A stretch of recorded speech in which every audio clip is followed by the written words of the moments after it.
I have to tell you, I'm both challenged and excited. My excitement is I get a chance to give something back. My challenge is the shortest seminar I usually do is 50 hours. And I'm not exaggerating. I do weekends, and what I do more than that, obviously, coach people, but I'm into immersion, because how'd you learn language?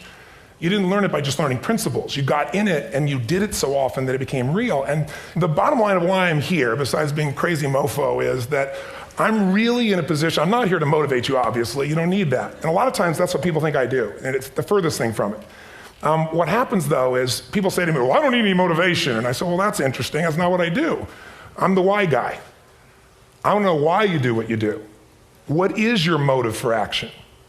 What is it that drives you in your life today, not 10 years ago, or are you running the same pattern? Because I believe that the invisible force of internal drive activated is the most important thing in the world. I'm here because I believe emotion is the force of life. All of us here have great minds. You know, most of us here have great minds, right? I don't know if I'm in the category, but we all know how to think. And with our minds, we can rationalize anything. We can make anything happen. We can, I agree with what was described a few days ago about this idea that people work in their self-interest. But we all know that that's bullshit at times. You don't work in your self-interest all the time. Because when emotion comes into it, the wiring changes in the way it functions. And so it's wonderful for us to think intellectually about how the life of the world is, and especially those who are very smart. We can play this game in our head, but I really want to know what's driving you. And what I'd like to maybe invite you to do by the end of this talk is explore where you are today for two reasons. One, so that you can contribute more. And two, so that hopefully we can not just understand other people more, but maybe appreciate them more and create the kinds of connections that can stop some of the challenges that we face in our society today. They're only going to get magnified by the very technology that's connecting us, because it's making us intersect. And that intersection doesn't always create the view of everybody now understands everybody and everybody appreciates everybody. So I've had an obsession basically for 30 years. And that obsession has been what makes the difference in the quality of people's lives? What makes a difference in their performance? Because that's what I got hired to do. I got to produce the result now. That's what I've done for 30 years. I get the phone call when the athlete is burning down on national television and they were ahead by 5 strokes and now they can't get back on the course. And I got to do something right now to get the result or nothing matters. I get the phone call when the child is going to commit suicide, and I got to do something right now. And in 29 years, I'm very grateful to tell you I've never lost one in 29 years. It doesn't mean I won't someday, but I haven't done it. And the reason is an understanding of these human needs that I want to talk to you about. So when I get those calls about performance, that's one thing, like how do you make a change? But also, I'm looking to see what is it that's shaping that person's ability to contribute, to do something beyond themselves. So maybe the real question is, you know, I look at life and say there's 2 master lessons. One is there's the science of achievement, which almost everyone in this room has mastered to an amazing extent. That's how do you take the invisible and make it visible, right? How do you take what you dream about and make it happen, whether it be your business, your contribution to society, money, whatever it is for you, your body, your family. But the other lesson of life that is rarely mastered is the art of fulfillment. Because science is easy, right? We know the rules, you write the code, you follow those, and you get the result. Once you know the game, you just, you up the ante, don't you? But when it comes to fulfillment, that's an art. And the reason is it's about appreciation and it's about contribution. You can only feel so much by yourself. So I've had an interesting laboratory to try to answer the question of the real question, which is what's the difference in somebody's life if you look at somebody like those people that you've given everything to, like all the resources they say they need. You gave them not a $100 computer, you gave them the best computer. You gave them love, you gave them joy, you were there to comfort them. And those people very often, and you know some of them I'm sure, end up the rest of their life with all this love, education, money, and background, spending their life going in and out of rehab. And then you meet people that have been through ultimate pain, psychologically, sexually, spiritually, emotionally abused, and not always, but often they become some of the people that contribute the most to society. So the question we got to ask ourselves really is, what is it? What is it that shapes us? And we live in a therapy culture. Most of us don't do that, but the culture is a therapy culture. And what I mean by that is the mindset that we are our past. And everybody in this room, you wouldn't be in this room if you bought that theory, but most of society thinks biography is destiny. The past equals the future. And of course it does if you live there.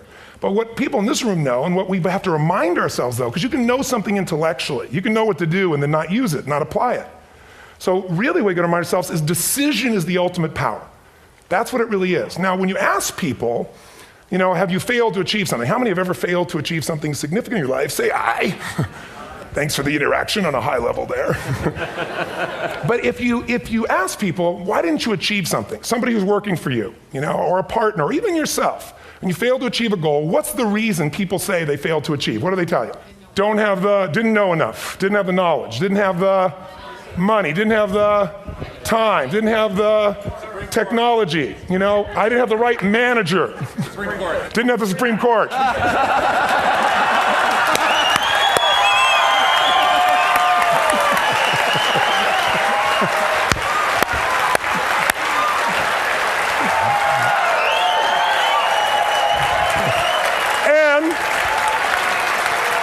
And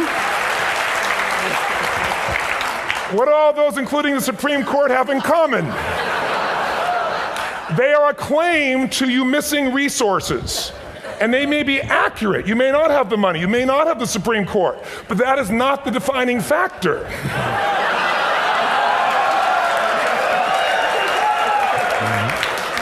And you correct me if I'm wrong. The defining factor is never resources, it's resourcefulness. And what I mean specifically, rather than just some phrase, is if you have emotion, human emotion, something that I experienced from you day before yesterday at a level that is as profound as I've ever experienced, and if you'd communicated with that emotion, I believe you would have beat his ass and won.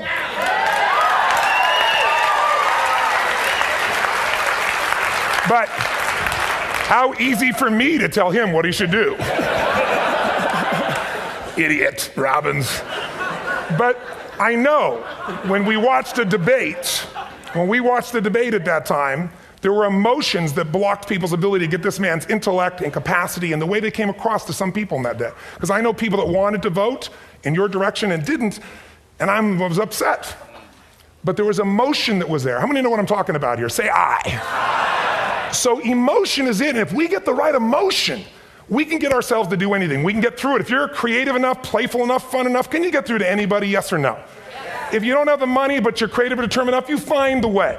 So this is the ultimate resource, but this is not the story that people tell us, right? The story people tell us is a bunch of different stories. They tell us we don't have the resources, but ultimately, if you take a look here, flip it up if you would. They say, what are all the reasons they have in common? We've said that. Next one, please. He's broken my pattern, that son of a bitch. But I appreciated the energy, I'll tell you that. What determines your resources? We've said decisions shape destiny, which is my focus here. If decisions shape destiny, what determines it is 3 decisions. What are you going to focus on? Right now, you have to decide what you're going to focus on. In this second, consciously or unconsciously, the minute you decide to focus on something, you got to give it a meaning. And whatever that meaning is produces emotion. Is this the end or the beginning? Is God punishing me or rewarding me, or is this the roll of the dice? And emotion then creates what we're going to do, or the action. So think about your own life, the decisions that have shaped your destiny. And that sounds really heavy, but in the last 5 or 10 years, 15 years, haven't there been some decisions you've made that if you made a different decision, your life would be completely different?